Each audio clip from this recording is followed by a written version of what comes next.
Welcome to PSC Q&A. ഗാന്ധിജിയുടെ കേരള സന്ദർശനവുമായി ബന്ധപ്പെട്ട 5 പ്രധാനപ്പെട്ട വർഷങ്ങളും അവയുടെ തീയതികളുമാണ് നോക്കുന്നത്.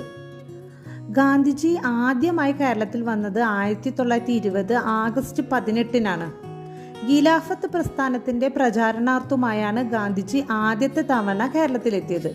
അത് 1920 ഓഗസ്റ്റ് 18-ന്. രണ്ടാമത്തെ തവണ ഗാന്ധിജി വന്നത് 1925 മാർച്ച് 8-ന്. വൈക്കം സത്യാഗ്രഹത്തിൻ്റെ പരിഹാരം കാണാൻ വേണ്ടിയാണ് ഗാന്ധിജി രണ്ടാമത്തെ തവണ 1925 മാർച്ച് 8-ന് വന്നത്. മൂന്നാമത്തെ തവണ 1927 ഒക്ടോബർ 9-ന് തെക്കേ ഇന്ത്യൻ പര്യടനത്തിൻ്റെ ഭാഗമായി വന്നു. തെക്കേ ഇന്ത്യൻ പര്യടനത്തിൻ്റെ ഭാഗമായി മൂന്നാമത്തെ തവണ വന്നത് 1927 ഒക്ടോബർ 9-ന്. നാലാമത്തെ തവണ വന്നത് 1934 ജനുവരി 10-ന്. ഹരിജൻ ഫണ്ട് ശേഖരണവുമായി ബന്ധപ്പെട്ടാണ് ഗാന്ധിജി നാലാമത്തെ തവണ കേരളത്തിൽ വന്നത്.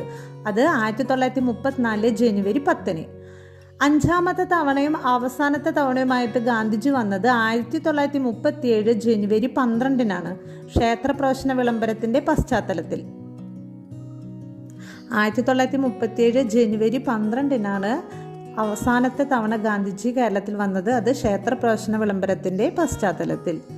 എത്രാമത്തെ കേരള സന്ദർശനമാണ് ഗാന്ധിജി ഒരു തീർത്ഥാടനം എന്ന് വിശേഷിപ്പിച്ചത്? നിങ്ങൾക്കറിയാവുന്നവർ ഒന്ന് കമൻറ്റ് ചെയ്യണേ. Thank you.